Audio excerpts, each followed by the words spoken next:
اس مبارک محفل میں عنوان تقریر ہے اسلام میں کمزوروں کے حقوق۔ سامعین، اس وسیع و عریض کائنات میں اللہ تعالیٰ نے بے شمار مخلوقات کو پیدا کیا، ان میں سب سے افضل اور اشرف انسان کو بنایا، پھر ان کی صلاحیت کے لحاظ سے مختلف طبقات درجات متعین کیے، جیسے کہ اللہ تعالیٰ نے سورۃ الزخرف آیت نمبر 32 میں کہا، نحن بعد اعوذ باللہ من الشیطان الرجیم نحن قسمنا بینہم معیشتہم فی الحیاۃ الدنیا ورفعنا بعضهم فوق بعض درجات لیتخذ بعضهم بعضا سخریا۔ ہمیں نے دنیاوی زندگی میں ان کے درمیان ان کی روحی تقسیم کی ہے اور ہمیں نے ان میں سے بعض کو فوقیت دی تاکہ وہ ایک دوسرے سے خدمت دے سکیں۔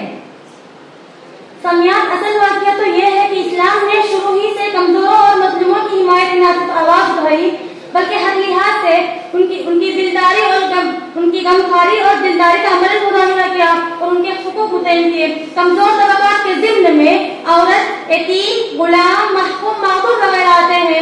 اسلام نے ان میں سے ہر ایک کا پاک و لحاظ رکھا ہے، معاشرتی لحاظ سے ان کے حقوق کی نشاندہی کرتے ہوئے کہا، انہیں بھی خاندانی زندگی گزارنے، معاشی جدوجہد کرنے، عدالت کا دروازہ کھٹکھٹانے کا حق بھی حاصل ہے۔ اور ان کے ساتھ ہمدردی اور خیر خواہی پر بڑھتے ہوئے نبی صلی اللہ علیہ وسلم نے فرمایا، الراحمون یرحمهم الرحمن یرحموا من فی الارض یرحمکم من فی السماء۔ رحم کرنے والوں پر اللہ تعالیٰ مہربان ہوتا ہے، تم زمین والوں پر رحم کرو، اللہ تعالیٰ تم پر رحم فرمائے گا۔ سامعین، اللہ کے رسول صلی اللہ علیہ وسلم کو کمزوروں سے دلی محبت تھی، دلی محبت اور قربت تھی۔ کمزوروں کی حمایت اور ان کی مدد کرنے والوں کے لیے نبی صلی اللہ علیہ وسلم نے مجزۂ جان خزاں یعنی جان کو راحت پہنچانے والی خوشخبری سنائی اور بیواؤں اور مسکینوں کی خیرگیری کرنے والوں کے بارے میں فرمایا، الساعی علی الارملۃ والمسکین کالمجاہد فی سبیل اللہ۔ جو بیواؤں اور مسکینوں کے لیے دوڑ دھوپ کرتا ہے وہ اللہ تعالیٰ کے راستے میں جہاد کرنے والے کے برابر ہے۔ یتیموں کی خیرگیری کرنے والوں نبی صلی اللہ علیہ وسلم نے جنت میں اپنے تقرب کی بشارت اس طرح سنائی تھی، انا وکافر الیتیم فی الجنۃ ھکذا وقال باصبعیہ السبابۃ والوسطی۔ میں اور یتیم کی کفالت کرنے والا جنت میں اس طرح قریب ہوں گے۔ یہ کہہ کر نبی صلی اللہ علیہ وسلم نے اپنی شہادت کی انگلی اور اپنی درمیانی انگلی کو اس طرح اشارہ فرمائی تھی۔ ابو ہریرہ رضی اللہ عنہ کہتے ہیں کہ ایک شخص نبی صلی اللہ علیہ وسلم کی خدمت میں اپنی سنگ دلی کی شکایت لے کر حاضر ہوا تو آپ صلی اللہ علیہ وسلم نے اس کے علاج میں جو اس کا تجویز فرمایا وہ یہ تھا کہ تم مسکینوں کو کھانا کھلاؤ اور یتیم کے سر پر ہاتھ پھیرو، اس وجہ سے تمہاری سنگ دلی دور ہو جائے گی۔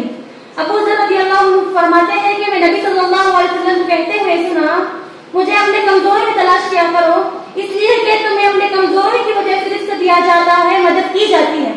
اور اللہ کے رسول یہ دعا فرمایا کرتے تھے، اللہم احیینی مسکینا وامیتنی مسکینا واحشرنی فی زمرۃ المساکین۔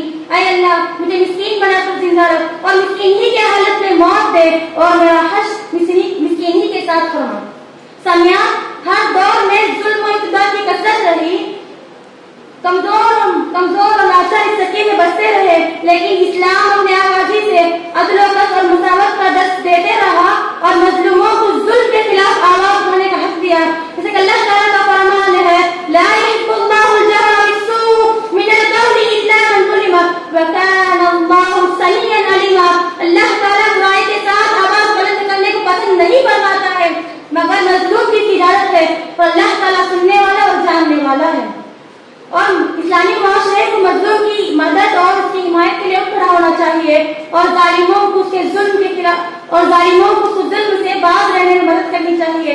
لیکن اللہ کے رسول صلی اللہ علیہ وسلم نے فرمایا، انصر اخاک ظالما او مظلوما، تم اپنے بھائی کی مدد کیا کرو خواہ وہ ظالم ہو یا مظلوم ہو۔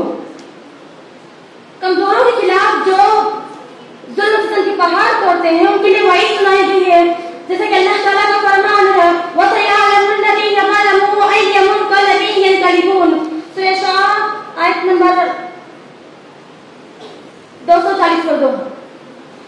ظالم عنقریب جان لیں گے کہ وہ کس کربت پر لوٹائے جاتے ہیں۔ سورہ اعراف میں ارشاد ہوا، لا